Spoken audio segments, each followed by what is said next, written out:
7:44 de la mañana nos acompaña ya el ministro de Gobierno, Francisco Jiménez. Gracias por estar con nosotros. Buenos días. ¿Qué tal, Liz? Buenos días. Gracias por la invitación al programa. Bueno, empecemos analizando el seguimiento de los acuerdos tras esos meses de diálogos con el movimiento indígena. Desde la FENOCIN dijeron, vamos a hacer un alto a este anuncio de paralizar las carreteras hasta el viernes, a ver si es que ya se emite el decreto que condone las deudas de hasta $10.000. ¿Va a estar listo hasta el fin de esta semana? Bueno, estamos trabajando justamente en ese decreto. Hay algunos temas técnicos que tienen ahí que ser priorizados. No nos olvidemos que tiene que ponérsele plazo al proceso de condonación, porque si no, pues sería una cuestión abierta y eso generaría un riesgo financiero en la institución. Eso no se puede hacer. Hay que también establecer criterios que básicamente es alrededor de microcrédito y crédito productivo. Y por supuesto también señalar una serie de aspectos técnicos como la cuestión del provisionamiento para que la entidad pues, pueda seguir cumpliendo con sus otras obligaciones. Fuera de eso, yo creo que estamos bastante bien dentro del cronograma y esperamos entre fines de esta semana y comienzos de la otra tener ya listo el decreto y firmado. Pero les dieron un plazo hasta el viernes. Bueno, sí, pero nosotros también tenemos que hacer nuestro trabajo.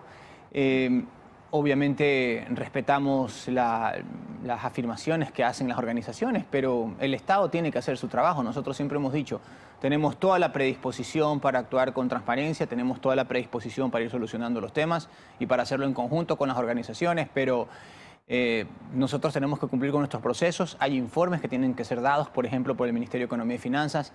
No todo es soplar y hacer botella, como dicen, sino que hay que procesarlo bien, cuadrarlo bien. Ya lo tenemos bastante avanzado y seguramente estará listo entre fines de esta semana y comienzos de la otra. Ahora, pero el tiempo no fue durante esos 90 días de diálogos para ya haber hecho este análisis. Se lo digo porque, claro, ellos dan por hecho que se les va a reprogramar se les va a condonar esta deuda a quienes tienen hasta $10.000. Pero hay preocupación. En Banecuador serían 1.000 millones que dejaría de recibir, es el cálculo aproximado según algunos analistas por la banca, al hacer esta condonación. No, no son 1.000 millones, no son 1.000 millones. En el peor de los casos son alrededor de 160, 170 millones. Pero allí, insisto, hay que hacer los provisionamientos adecuados, hay que establecer los límites de tiempo, hay que establecer cuáles son los criterios. De todo eso se ha venido trabajando de forma tripartita entre Ministerio de Gobierno, Banecuador, Ministerio de Economía y Finanzas, y seguramente vamos a tener la tarea hecha ya en los próximos días. No hay que tampoco apurarse en estos procesos, ¿no? Nosotros nunca hemos parado en el proceso de implementación de los acuerdos. Desde que se firmó el Acta de Paz, allá por julio de este año, y los 90 días que tuvimos dentro del proceso de conversaciones con las organizaciones sociales, siempre los hemos venido implementando. Al día de hoy hay 77 acuerdos que ya están implementados de los 218. Hay 6 instituciones que ya están trabajando sobre eso.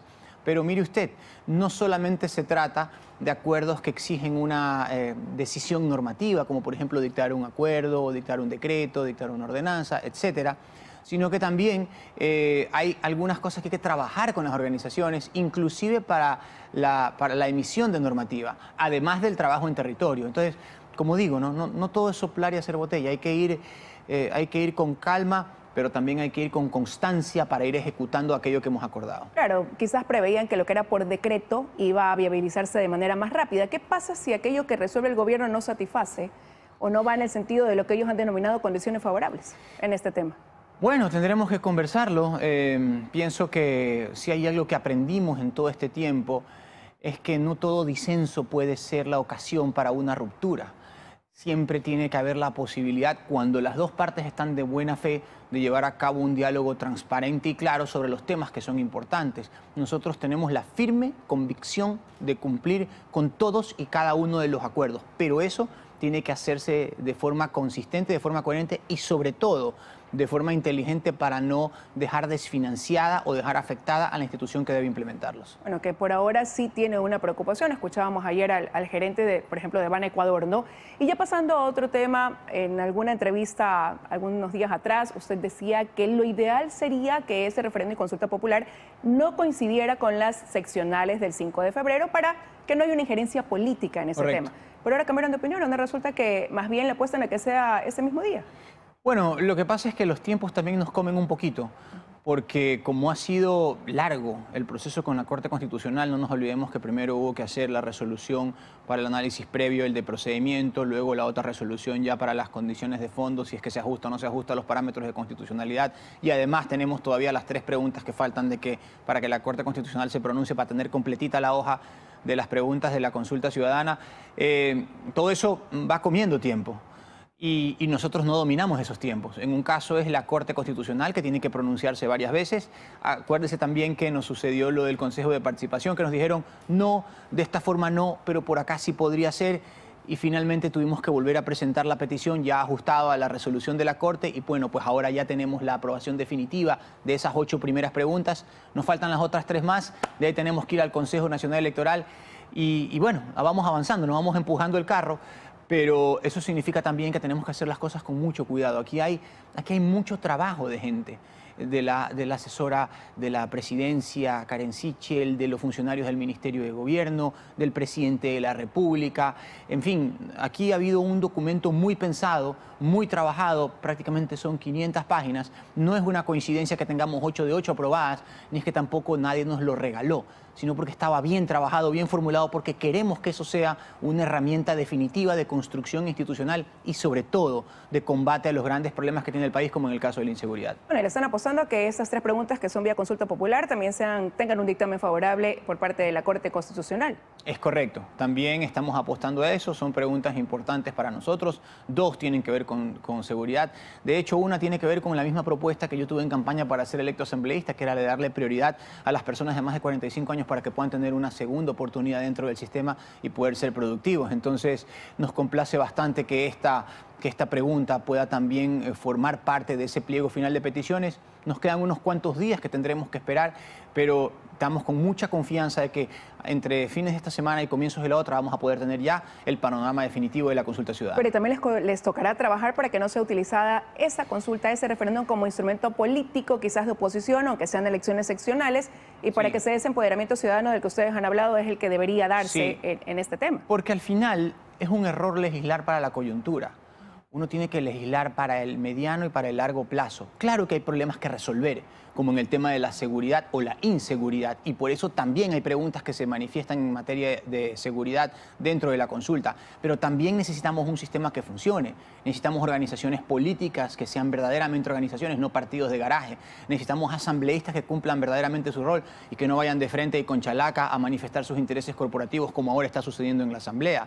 Necesitamos también una serie de circunstancias institucionales que le permita al presidente gobernar y que no esté en permanente fricción con la Asamblea, y por eso requerimos un sistema institucional que funcione. Creemos y estamos convencidos que estamos construyendo eso, pero claro, todo toma su tiempo, pero vamos avanzando. Y eso se puede dar a partir, sí, de la consulta popular, sobre todo en el tema de institucionalidad, cuando usted apela a una asamblea con un comportamiento distinto al que tiene ahora, pero que ha sido el constante durante más de 1 año y medio de gobierno. No hay fórmula mágica, ni tampoco panacea que el día de mañana nos convierta en Suiza. Eso no existe.